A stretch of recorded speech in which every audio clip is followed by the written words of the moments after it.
Good morning, everyone. It's Joker, and today we are back with another slime video. And the meta is technically over with. Yes, we still, as of recording this, it is the 16th, so we're halfway through August, but we're not going to get any more water units, which means I can record the August tier list and place the new water meta units accordingly based on how I feel they do. Now, we do not have yet the release date for Jubilee Catalyst for the water team. I can only assume that all four of the water units are going to be absolutely 100% necessary, so I don't really feel like I need to have that event to judge them. I think we've judged them enough based on their presence throughout the rest of the beginning of this month. So I feel like we have a good basis for where I'm going to put these units. Again, we're going to rank these units as if they are level 100, fully maxed out, everything is done, therefore it can be an even, unbiased opinion on their performance. I do have, I think, one change to make, and that is because, I am a man of my word, and I did lose that bet to Bendaboss, and I did promise that I would put Maid Rimuru in his own category. So I have made a new category, and now he lives in trash. Because he is trash. In my opinion. This is the only biased part, right? If I were to rank him fairly, I think he'd probably be up in D tier. But because I hate him so much, and he continually astounds me, he belongs in trash. So real ranking is D. My personal biased ranking is trash. So that's the only change I really have to make right here. Now, as far as you don't count because you're protectors. As far as the new units, let's go in release order. So, new Shuna has the 2 skill points every 2 turns trait, which is new. Normally it's 3 turns, now it's 2. She has a double orb change, and she has the ult boost and water resistance down. So, she's already fixing the flaw that Windmillum has, is that she has a very, very good skill 1 and a pretty ass skill 2. We have an orb changer and an ult booster now of 70%, so I think you belong up in S tier because of what you bring. Skill point train, orb changing, ult boosting for the team, and then you get the 30% water resistance down if you're so happening to run a water team. That's just icing on top of the cake. I think she belongs in a tier above Windmillum because of what she can do. So she has now, if you have her, easily replaced Windmillum. But of course, she is a meta unit. She won't be in the general pool for months and months, while Windmillum still is. So, I mean, if you don't have Water Shuna, but you have Windmillum, yes, you're missing out on a bit of power, but you still get the effect that you're really needing, and that's the 70% ult boost. The traits are different. You get protection gauge every 3 turns, you get skill points every 2 turns, so depending on the team you're running and what you're really needing, it can differ. Personally, on the water team, I'm not really looking to run out of skill points, so I think her trait on the new Water 2.0 team is pretty meh. But it can help in a pinch. But S tier for you. Xion, pretty broken support on the water team. Otherwise, you pretty much only have one skill, and that is guaranteed crit. And yeah, and I think okay, hold on, I gotta look at what else Xion has on that skill. So excuse me, I don't have them quite memorized yet. Crit and magic attack. Okay, so you're getting 2 effects, right?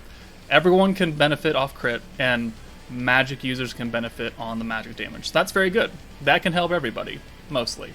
The water attack, though, only helps the water team. So on the water team herself, any water team, old water team, water 1, water 2, she'll be broken support. She is very, very good, and she has 2-turn protection trait, which is better than what the 3 turns get, and in the long run, in longer events, better than what the start of turn protection units give.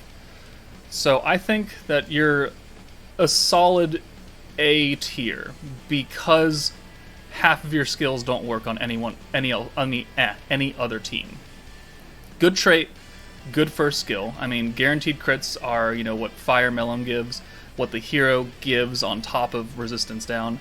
The extra magic attack, again, can help you, and you, and you, and you. Not you, not you. Not you, not you.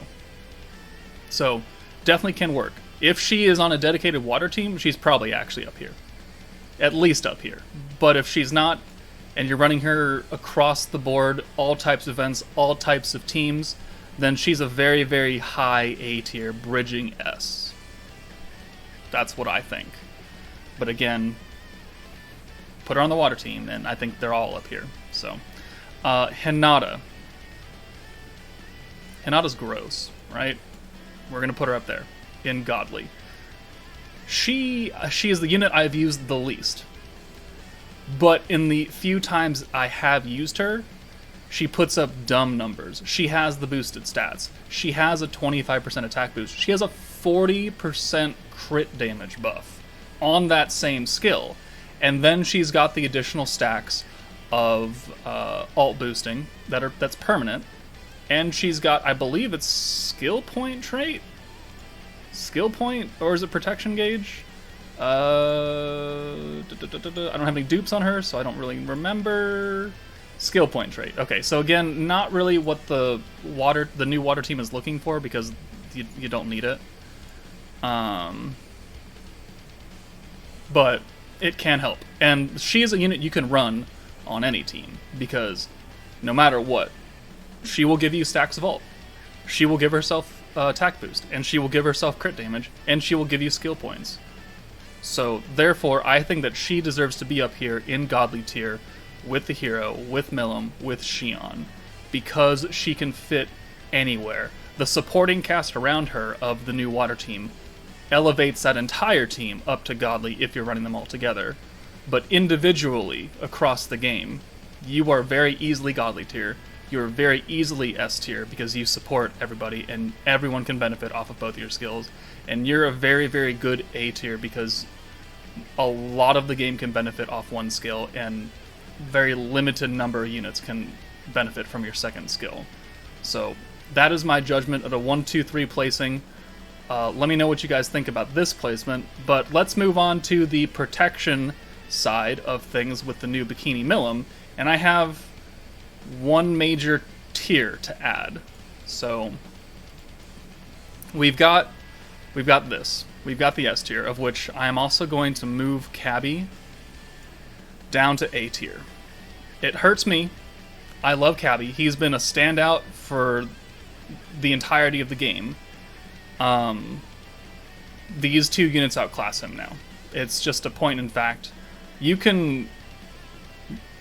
I haven't attempted, but you cannot two-turn events using Cabby. I don't think I can two-turn every single EX Conquest with Cabby. I can do it with these two just fine. Except, well, you against Cabby, no, but that's not her fault. I think that you are now a very solid A tier. Very solid A tier. But we're adding a new category for stacking protectors, because on their own teams, they are busted, right? Stacking space attack, stacking water attack, you can get to dumb, high damage numbers with them. But if you're not on their team, you take a severe power cut. You can still benefit, right? Because, Veldora is still boosting all your orbs by 50 up to 250% of skill points, and Milim is boosting blues by 100% up to 500% skill point gain, which there are a lot of orb changers in this game.